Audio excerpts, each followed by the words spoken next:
Ang programang ito ay rated SPG. Striktong patnubay at gabay ng magulang ang kailangan. Maaaring may masiselang tema, lengguwahe, karahasan, sexual, horror o droga na hindi angkop sa mga bata.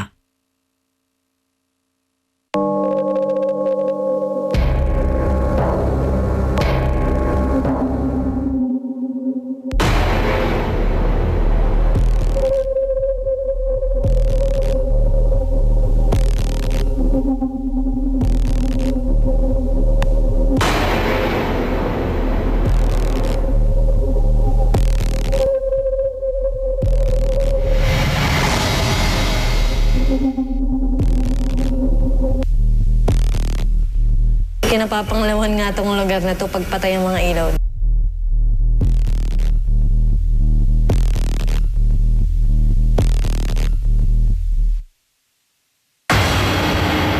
Nakabelong itim daw. Tapos hindi nila kita yung mukha kasi nga nakaganan yung belo. At saka medyo nakayuko yata pa nagpapakita.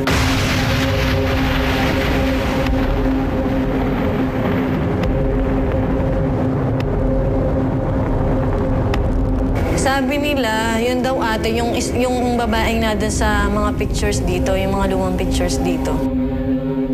Bale, ito yung sinasabi nilang si ate, yung nakikita nila doon sa may CR. Dito mukhang nakatingin siya doon sa kasa ko. Dito siya nakalimutan. Pero hindi siya mukhang kasali doon sa sa picture. Tapos ito rin, nakaitim din. Noon si ate, yung po baga nagpaparamdam dito, nagpapakita. Sabi dito na mayroon din si kuya. Ang tawag po namin dito si ate, si kuya. Yung nakita ko lang dito si kuya, lalaki eh.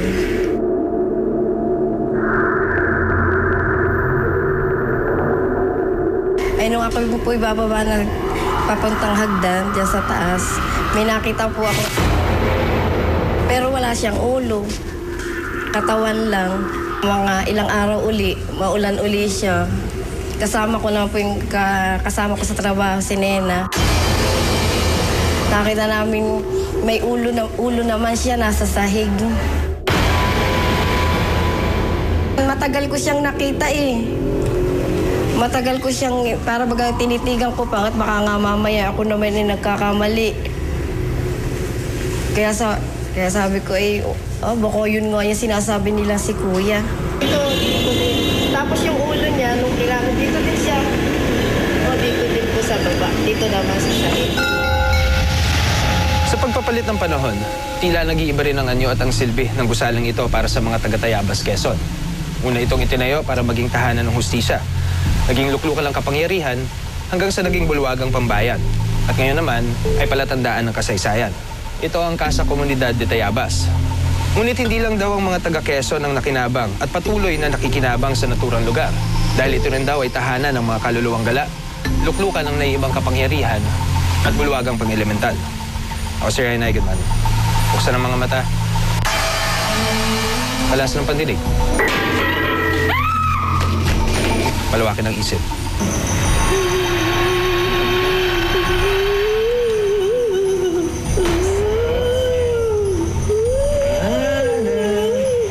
Dahil ang mundo ay nababalot ng misteryo.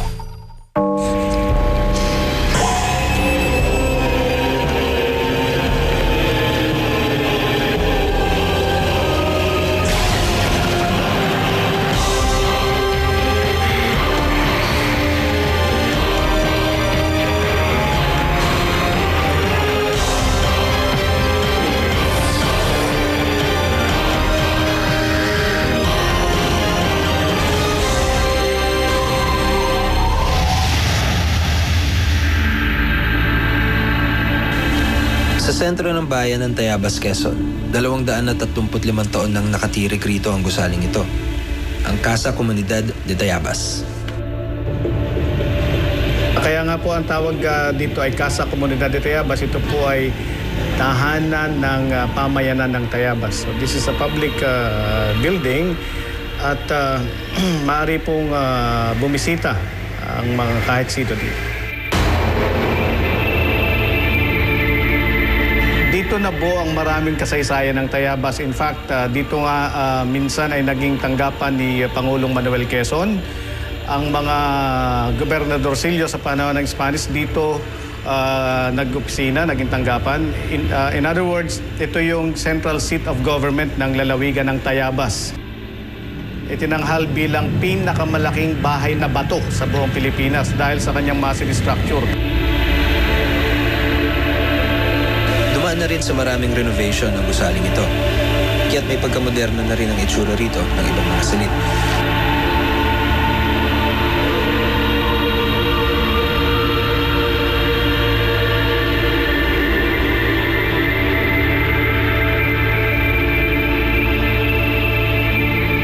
Sa pangalawang palapag ay matatagpuan yung hall. Ito'y parang theater style at doon ginaganap ang mga kaganapan na may kaugnayan sa sining at kultura.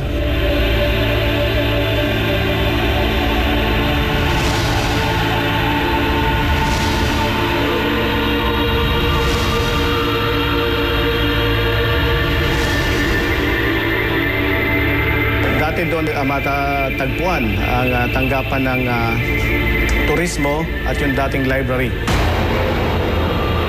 Noong 1776, itinayo ito para gawing tribunal sa panahon ni Gobernador Silvio Francisco Lopez. Naging guest house nga ng mga Spanish dignitaries noong 1836 hanggang sa naging garrison ng mga Filipino soldiers noong World War II. Hanggang sa naging dineklara bilang National Historical Landmark noong 1978.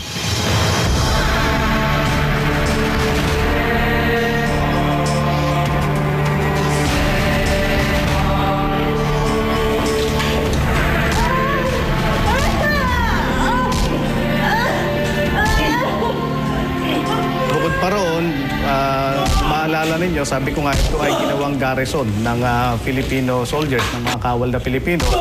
May mga pag-torture, may mga pagpapahirap, at may mga, siguro yung mga binawian ng buhay ng mga taong tumuloy dito. Walang dudang bahagi na ng kasaysayan ng estrukturang ito sa mahigit 2 siglong nakatayo ito. Ngunit may mga dating residente raw dito, tilang hindi na lumisan.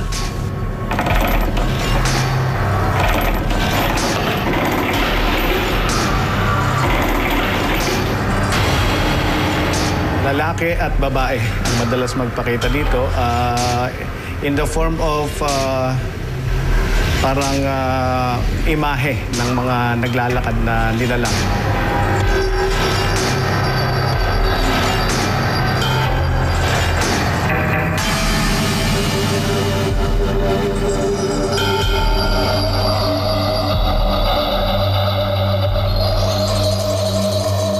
So sina ate at si kuya, regular na residente na raw dito sa casa. Mapaunlakan kaya ang ating bisita na si Chris Bernal?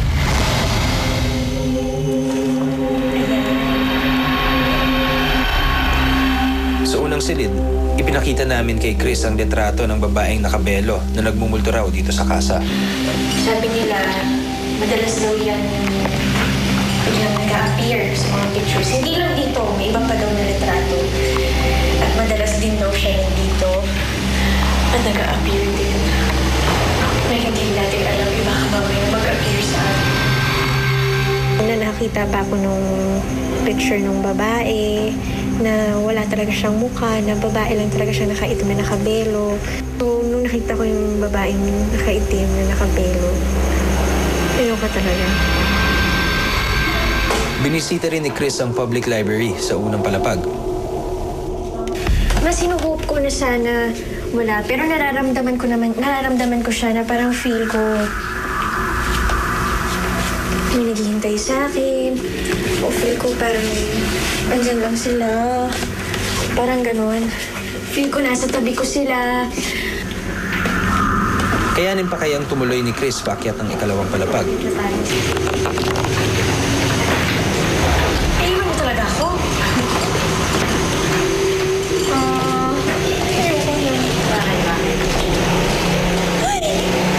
Patigil ako dun sa hagdan pataas kasi sobrang dilim. Kasi ang lawak niya. Tapos nafe-feel ko bilang headquarter nga siya ng mga sundalo. Alam mo yung parang ang dami lang tao sa paligid mo. Na parang feel ko pinapanood lang nila ako, natatakot ako. Pero dito parang bigat. Ang bigat ng feeling. Hindi na ako makahinga.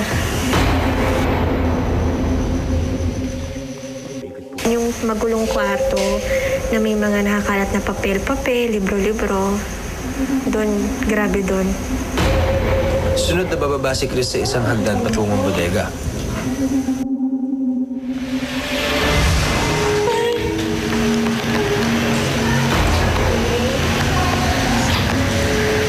Saka ganyan na ako eh, kasi ayoko nga makarinig ng ingay or parang yung may gumagalaw. Ayoko talaga. So, nakaganyan ako. Pero pag ganun ko, parang sinakto ba? Na alam niya may maririnig ako. Na pagka ganun ko, may narinig ako parang umungal na lalaki. Ano yun? Ano po yun?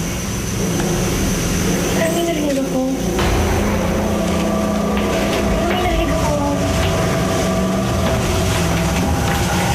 Anong klase po? Hindi matagal eh, pero umungal talaga siya parang gano'n. Ang nilapit-lapit sa tenga ko. Hindi siya yung, feel ko katabi ko lang na nandiyan nakaupo. Pero parang rinig na rinig ko, alam mo yun, yung parang sa akin lang pinarinig. Okay. Nandito ako ngayon. Nakaupo na ako. Tumatakbo na yung oras ko. So, naka 30 seconds pa lang ako. At wala akong... Teka lang, natatakot na ako. Ayoko na po. Tapos feel mo may humahawak na sa'yo. Alam mo yun, yung parang silhouette lang na parang may humahawak sa'yo. Ayan.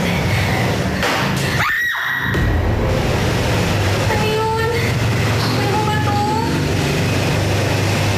Oh. Ano ba meron sa stairs na to? Wala akong makita. At kahit yung ilaw ko. Okay.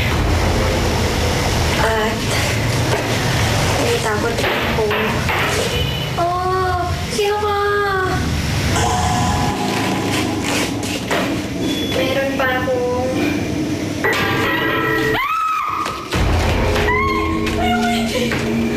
Nagpanik lang ako kasi sa likod ko, parang nahulog. May bakal na nahulog. Nabiglaan.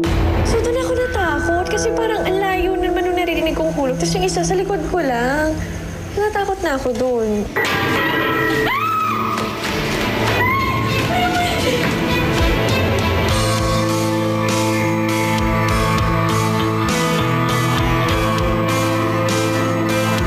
Para alamin kung totoo ang mga nakakakilabot na kwento sa Casa Komunidad, palilibutin namin dito ang paranormal investigators na sina Alex Angeles, Eric Cruz at ang psychic na si Ana de la Cruz. Wala silang alam sa anumang impormasyon tungkol sa gusaling ito o mga kwento sa di umano'y mga nagpapakita rito. Alam mo, kanina pa meron nagtatawag sa akin sa kwartong to. Unang pumasok ang grupo sa kwarto kung saan nakadisplay ang mga lumang larawan. Si Eric, gumamit naman ng kanyang kakayahan sa larangan ng psychometry. Humahawak ako ng mga gamit na luma from any age. Tapos kinukuha ko lahat ng impormasyon from the past. And sometimes nakakita ko na from the future. Isang lumang upuan ang tumawag daw ng pansin ni Eric. Spinal injury, smell of tobacco, my cysts sa spine, shoulder pain. Can you research the person who owns the chair?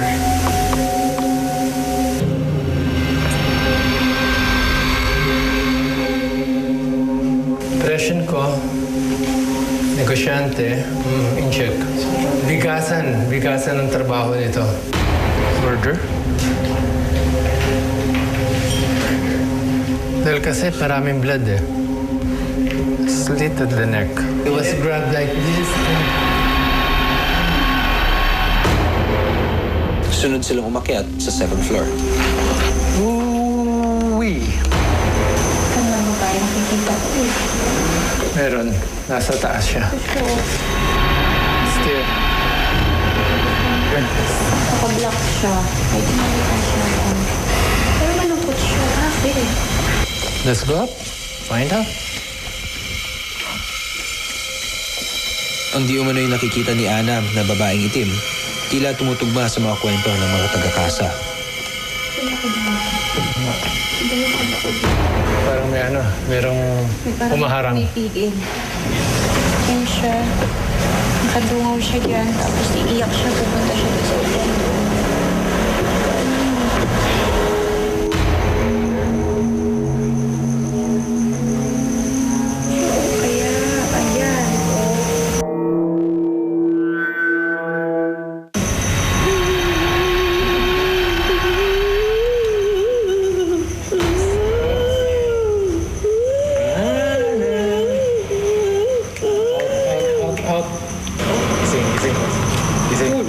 Okay, fine.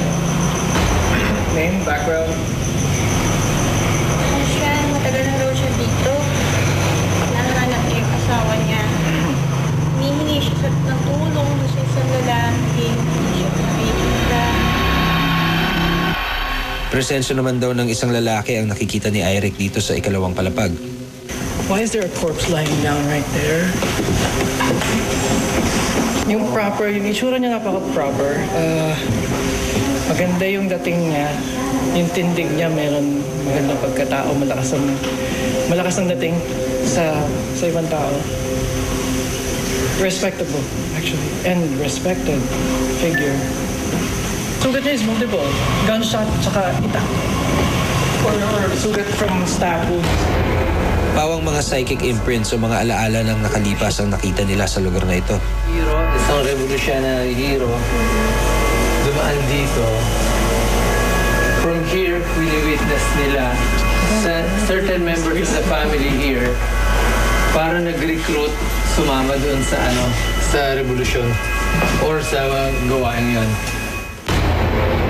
Huli naming ipinakita sa kanila ang mga litrato na di umano'y nakuhanan ng babaeng itim. Kinumpirma ni Ana, itong araw ang nakita niya sa second floor. Ito. Yeah. Sino siya, Ate Ana? Yung nasa taas. Nasa taas. Siya yun. Ano ba yung nakikita ko eh? Meron, nasa taas siya. So, nakablock siya. Ang dumadating sa utak ko, pangalan parang Esperanza, something. Lakas yung Naakusahan siyang magnanakaw. Dati siyang katulong dito, naakusahan siya magnanakaw. Parang nainlove yata sa isang di niya kauri. Kaya nawala. Kaya inakusahan siya magnanakaw, nakulong.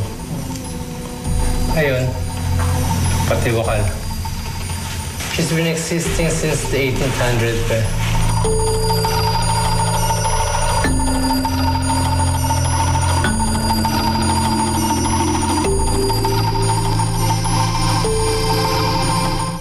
Kinabukasan, bumalik kami sa Tayabas para magsiyasat. Una namin pinuntuhan ng lugar na nabasa naming nakaukit sa silya, ang Barangay Agustias.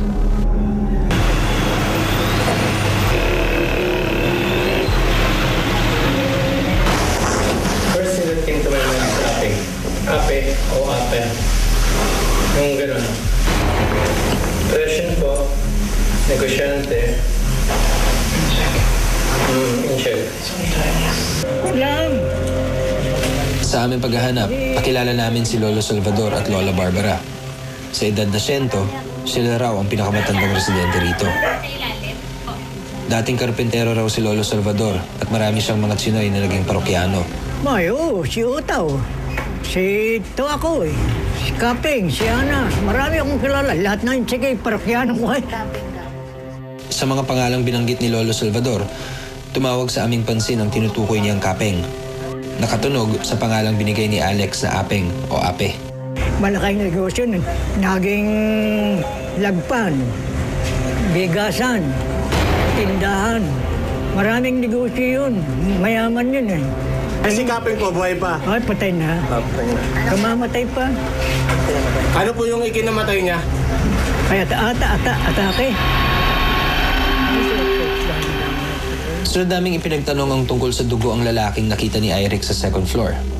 Ayon kay Eric, kilala at respetado raw ang taong ito. Kaya raw duguan ng lalaki ay dahil sa mga natamo niyang tama ng baril at itak sa buong katawan. Malakas ang dating sa ibang tao. respectable, actually, and respected figure. Base sa description ni Eric, maaari raw na sa kinikilalang bayani ng Tayabas na si Hermano Pule ang tinutukoy niya. Nagbuo siya ng isang samahan na tinawag niyang Cofradia de San Jose. At yung samahang yun, ang isang samahan na lumaban laban sa mga Kastila. May isang hero, isang revolutionary hero, dumaan dito. Ay dito rin siya nilitis. At dito na rin siya nahatulan. Mga hatol sa kanya nun, hinagupit siya ng mga Kastila. At hanggang sa ang pinakamalupit na sentensya nga sa kanya, pinaghiwa-hiwalay yung kanyang katawan. At kung hindi ako nagkakamali din, yung ulo ni Hermano Pule ay itinusok sa isang tabak. Sa dulo ng tabak na yun, yung tabak na yun ay itinusok sa harap naman ng bahay niya. At yung ibang bahagi ng katawan niya ay ikinalat kung saan ang bahagi ng lalawigan. At may sinasabi din dun sa kwento na yun na may bahagi din ng katawan ni Hermano Pule na napalagak dito sa Tayabas. Pero ang babaeng nakaitim na lumitaw sa mga litrato, nananatili pa rin isang malaking palaisipan. Ayon kay Alex, Esperanza raw ang pangalan ng babaeng nakaitim. Dati raw itong katulong sa kasa noong 1800s. Walang makapagturo sa amin kung sino ang nakakakilala kay Esperanza. Maging si Lolo Salvador at si Noni, walang maibigay na impormasyon tungkol sa kanya. Marami rin kasing nagkaroon kasi ng mga pangyayari na yung iba nasunog daw dun sa imbakan o dun sa opisina. Kaya yung nandito na lang dun sa records ng LCR namin ay pinakamatanda is 1945. Kung totoo man ang mga kwento ng mga taong matagal nang pumanaw pero patuloy pa rin nagpaparamdam sa mga lumang gusaling tulad ng Casa Comunidad, imbis na katakutan, mas mabuti sanang alayan natin sila ng panalangin para tuluyan na silang manahimik.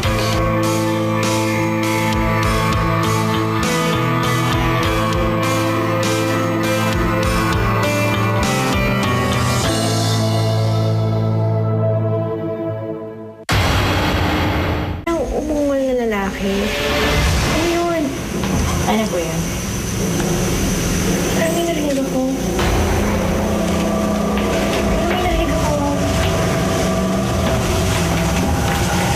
Anong klase po? Hindi matagal eh, pero umungol talaga siya parang gano'n. Ang nilapit-lapit sa tenga ko. Hindi siya yung feel ko katabi ko lang na nandiyan nakaupo. Pero parang rinig na rinig ko, alam mo yun, yung parang sa akin lang pinarinig. Okay. Nandito ako ngayon. Nakaupo na ako. Tumatakbo na yung oras ko. So, naka 30 seconds pa lang ako. At wala akong... Teka lang, natatakot na ako. Ayoko na po. Tapos feel mo may humahawak na sa'yo. Alam mo yun, yung parang silhouette lang na parang may humahawak sa'yo. Ayan. Ano yun? May mo ba to? Oh. Ano mo meron sa stairs na to? Hindi mo na ako makita. At kahit yung ilaw ko. Okay. At takot ako. Oh, sino ka? Meron pa akong...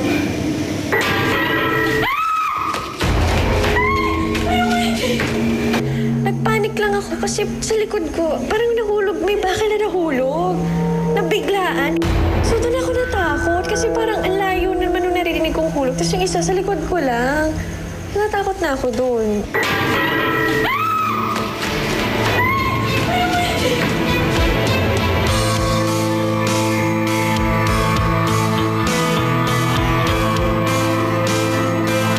Para alamin kung totoo ang mga nakakakilabot na kwento sa Casa Comunidad, palilibutin namin dito ang paranormal investigators na sina Alex Angeles, Eric Cruz at ang psychic na si Ana de la Cruz. Wala silang alam sa anumang impormasyon tungkol sa gusaling ito o mga kwento sa di umano'y mga nagpapakita rito. Alam mo, kanina pa meron nagtatawag sa akin sa kwarton to. Unang pumasok ang grupo sa kwarto kung saan nakadisplay ang mga lumang larawan. Si Eric, gumamit naman ng kanyang kakayahan sa larangan ng psychometry. Humahawak ako ng mga gamit na luma from any age. Tapos kinukuha ko lahat ng impormasyon from the past. And sometimes nakakita ko na from the future. Isang lumang upuan ang tumawag daw ng pansin ni Eric. Spinal injury, smell of tobacco, my cysts is spine, shoulder pain. Can you research the person who owns the chair?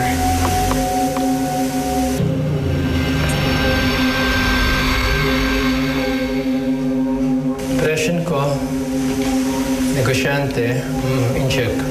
Bigasan ng trabaho nito. Murder? Dahil kasi maraming blood eh. Slit at the neck. It was grabbed like... Ang programang ito ay rated SPG. Striktong patnubay at gabay ng magulang ang kailangan. Maaaring may masiselang tema, lengguwahe, karahasan, sexual, horror o droga na hindi angkop sa mga bata.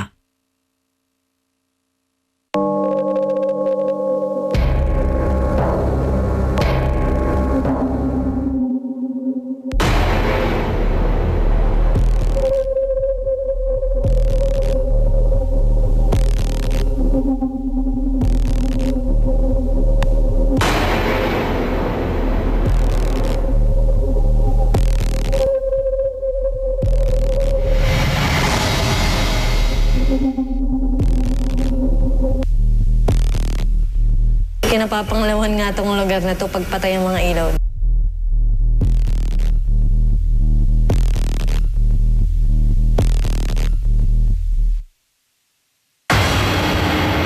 Nakabelong itim daw. Tapos hindi nila kita yung mukha kasi nga nakaganan yung belo. Tsaka medyo nakayuko yata pa nagpapakita.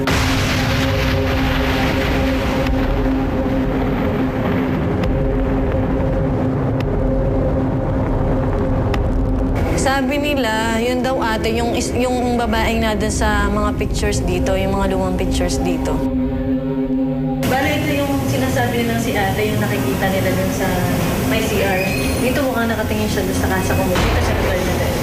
Pero hindi siya mukhang kasali dun sa sa picture. Tapos ito rin, maitim din. Yung si ate, yung po baga nagpaparamdam dito, nagpapakita. Sabi dito daw, mayroon din si kuya. Ang tawag po namin dito si ate, si kuya. Yung nakita ko lang dito, si kuya, lalaki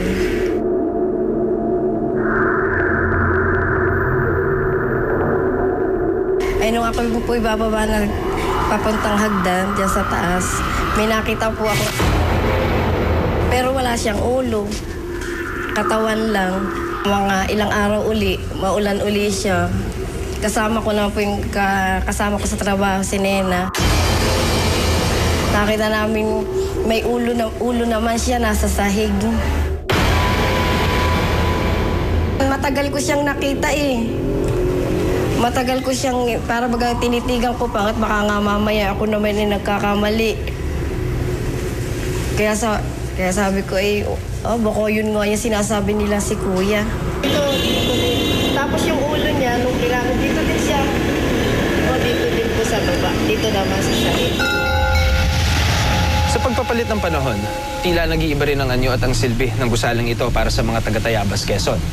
Una itong itinayo para maging tahanan ng hustisya. Naging luklukan ng kapangyarihan hanggang sa naging bulwagang pambayan. At ngayon naman ay palatandaan ng kasaysayan. Ito ang Casa Comunidad de Tayabas. Ngunit hindi lang daw ang mga taga-Quezon ang nakinabang at patuloy na nakikinabang sa naturang lugar. Dahil ito rin daw ay tahanan ng mga kaluluwang gala, luklukan ng naiibang kapangyarihan at bulwagang pang-elemental. Ako si Ryan Eigenman. Buksan ang mga mata. Palas ng pandinig. Palawakin ang isip.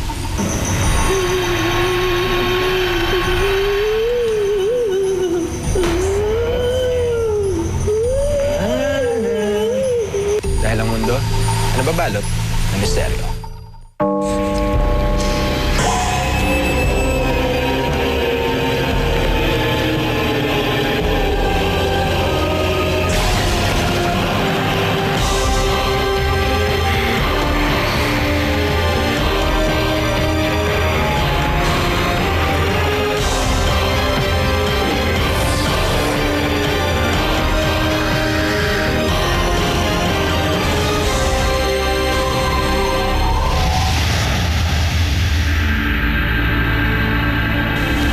Sa sentro ng bayan ng Tayabas, Quezon, 235 taon nang nakatirik rito ang gusaling ito, ang Casa Comunidad de Tayabas. Kaya nga po ang tawag dito ay Casa Comunidad de Tayabas. Ito po ay tahanan ng pamayanan ng Tayabas. So this is a public building at maaari pong bumisita ang mga kahit sino dito. Dito na po ang maraming kasaysayan ng Tayabas. In fact, dito nga minsan ay naging tanggapan ni Pangulong Manuel Quezon. Ang mga gobernadorcillo sa panahon ng Spanish dito nag-opisina, naging tanggapan. In other words, ito yung central seat of government ng lalawigan ng Tayabas. Itinanghal bilang pinakamalaking bahay na bato sa buong Pilipinas dahil sa kanyang massive structure. Dumaan na rin sa maraming renovation ng gusaling ito. Kaya't may pagkamoderno na rin ang itsura rito ng ibang mga silid.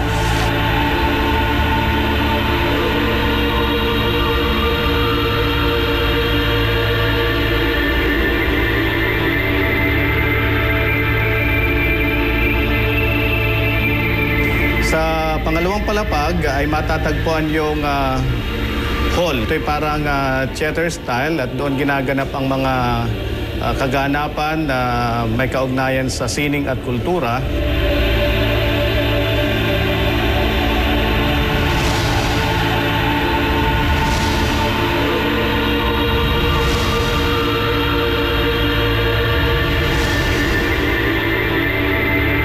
Dati doon matatagpuan ang tanggapan ng turismo at yung dating library. Noong 1776, itinayo ito para gawing tribunal sa panahon ni Gobernadorcillo Francisco Lopez. Naging guest house nga ng mga Spanish dignitaries noong 1836 hanggang sa naging garrison ng mga Filipino soldiers noong World War II. Hanggang sa naging dineklara bilang National Historical Landmark noong 1978.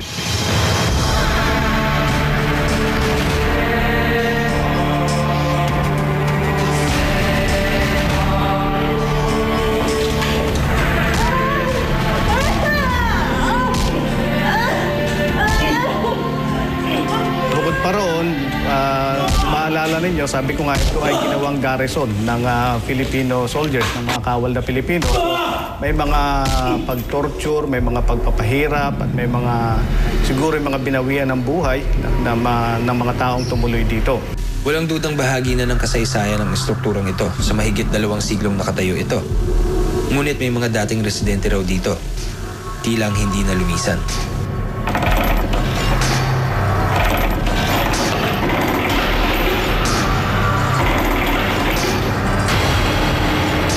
Lalaki at babae ang madalas magpakita dito in the form of parang imahe ng mga naglalakad na nilalang.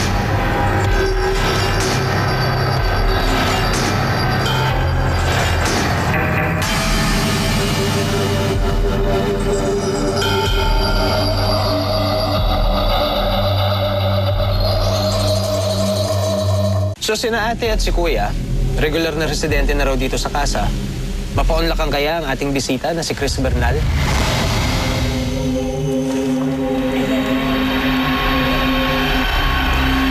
Sa unang silid, ipinakita namin kay Chris ang litrato ng babaeng nakabelo na nagmumulto raw dito sa casa. Sabi nila, madalas daw yan nag-a-appear sa mga pictures. Hindi lang dito, may iba pa daw na litrato. At madalas din daw siya nandito at nag-a-appear din. Na hindi natin alam yung baka mamaya mag-appear sa atin. Nakita pa ako nung picture nung babae na wala talaga siyang mukha, na babae lang talaga siya nakaitim na nakabelo. So, nung nakita ko yung babaeng nakaitim na nakabelo, ayoko talaga. Binisita rin ni Chris ang public library sa unang palapag. Mas hinuhope ko na sana wala, pero nararamdaman ko siya na parang feel ko may naghihintay sa akin. O feel ko parang andyan lang sila. Parang ganun. Feel ko nasa tabi ko sila. Kayanin pa kayang tumuloy ni Chris paakyat ng ikalawang palapag. Iwan mo talaga ako? Ayoko na. Bakit? Papatigil ako dun sa hagdan, pataas, kasi sobrang dilim. Kasi ang lawak niya. Tapos nafe-feel ko, bilang headquarter nga siya ng mga sundalo, alam mo yung parang ang dami lang tao sa paligid mo. Na parang feel ko pinapanood lang nila akong natatakot ako. Pero dito parang bigat. Ang bigat ng feeling. Hindi na ako makahinga.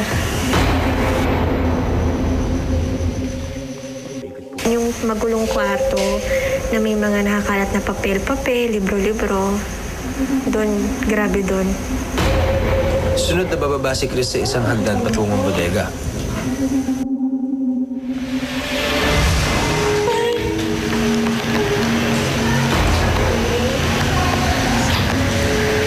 Saka ganyan na ako eh, kasi ayoko nga makarinig ng ingay or parang yung may gumagalaw. Ayoko talaga. So, nakaganyan ako. Pero pag ganun ko, parang sinakto ba? Na alam niyo may maririnig ako. Nung pagka ganun ko, may narinig ako parang... Sunod silang umakyat sa 2nd floor. Uy!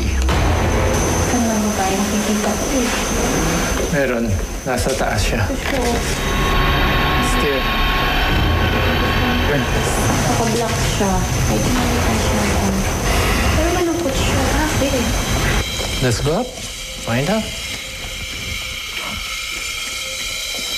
Ang di umano'y nakikita ni Ana na babaeng itim, tila tumutugma sa mga kwento ng mga taga-kasa.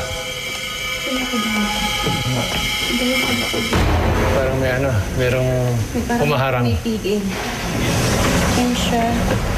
Nakadungaw siya dyan. Tapos iiyak siya. Pupunta siya sa ulan.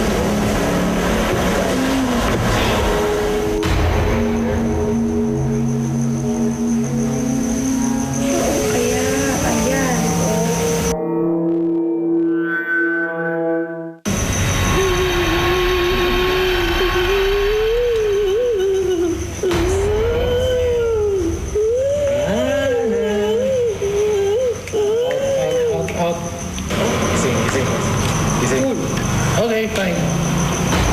Name, background? Ano siya? Matagal na daw siya dito. Nanganap niya yung asawa niya. Humihingi siya ng tulong sa isang lalaki. Hindi siya nakikita. Presensya naman daw ng isang lalaki ang nakikita ni Eric dito sa ikalawang palapag. Why is there a corpse lying down right there? Yung itsura niya napaka-proper. Maganda yung dating niya. Yung tindig niya, meron magandang pagkatao. Malakas ang dating sa ibang tao. Respectable, actually. And respected figure. Sugat niya is multiple. Gunshot, tsaka itak. Or sugat from stab wounds. Pawang mga psychic imprints o mga alaala ng nakalipas ang nakita nila sa lugar na ito. Hero, isang revolutionary hero, dumaan dito. From here, wini-witness nila sa certain members of the family here para nag-recruit, sumama doon sa revolusyon or sa gawain yon. Huli naming ipinakita sa kanila ang mga litrato na di umano'y nakuhanan ang babaeng itim.